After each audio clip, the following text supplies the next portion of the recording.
I refuse to post my son. I refuse to put up a poster, a picture, wear his shirt.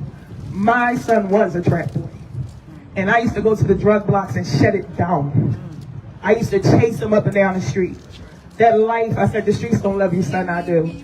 Yes, I gave birth to him, but the streets raised him. He ran away from home. He was in group homes. He did everything. Every time he got locked up, I was in that courtroom. Where was his friends? I always told him, they are not your friends. What are you doing? They are not your friends. He started rapping. He said, okay, Mom, this is not what you want to do. I don't got to sell drugs no more. I'm done. I'm done. I'm done. And I'm like, okay, son, so what we doing? So he started rapping. But then he didn't change his lyrics. He talked about the street life. Everything that he rapped about is how he got killed. He said he'll walk a nigga down. They walked him down. He said he put tags on people's toes. Now he had a tag on his toes. I wrote a book called Mothers of Trap Boys. This is our story. It's on Amazon. He got to read the book the day before he got killed. He called me up and he said, Mom, I got your book. He said, I know you talking about me, Mom. I said, son, you definitely was my inspiration. The difference is that you're not dead or in jail. He died the next day. They shot him 7 times in his face. Stood over top of him. He had his head down. On the phone, texting his baby mom. Hey, shout out to that mom. She said some things that was heavy. She said some things that people don't say. She said some things you've never heard before when a brother gets killed. When a brother gets killed in gun violence, when a brother loses his life that's been living that life, a lot of times what you hear is brothers and sisters, uncles, cousins, fathers, mothers saying how good he was, how he made everybody smile, how he lit up a room. You never hear the bad in the reality of how they really lived their life and how their life came back to haunt them. Now, this mother got up there and said she told her son time and time again to get out of that life. She even wrote a book about mothers being, having sons that were trap boys. And he read the book the day before he was killed. And she said she's not going to make no shirts or none of those things. And this is something that we as a community have to understand and have to look at and seriously take accountability for. Whereas we will praise brothers and sisters, cousins that we know they was wicked. We know they was doing their dirt. We know they was living that life. And now we hurt and we upset. At the funeral, we making RIP shirts. We doing all of that. But nobody actually gets up and says the real. Like, look, hey, little JoJo, man, he was lighting up the block. You know what I'm saying? He was hitting the ops. He was running up in people's spots. You know what I'm saying? He had the whole community fearing him. Everybody was afraid of him. Everybody knew he was a stepper. Everybody knew he was a gunner.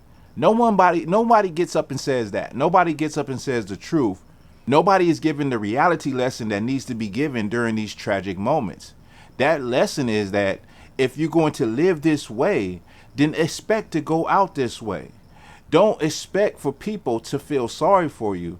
Don't expect for your mother, your brother, your sister, everybody that been telling you to stop living this life, change your life, move out of state, start brand new. Everybody that's been telling you this and warning you and praying for you and, just being by your side and trying to give you leads on jobs and help you get out of that life and transition to somewhere else. Everybody that was there and know that what you was doing have to tell the truth and be honest with the fact that you had this coming because you didn't take none of the warning signs. You didn't take none of the advice. You didn't take none of the instruction. And then you lost your life. And it's tragic, but I understand. I know why it happened. There's times like that in the neighborhood where something happens to somebody and you say, whoa, damn, it's sad because of his parents, because of his children, because of whatever. But I know the life he was living. I knew that was going to be the outcome. We got to be more wise. And my hat goes off to this mother. I've never heard a black mother get up there and say the truth about her baby.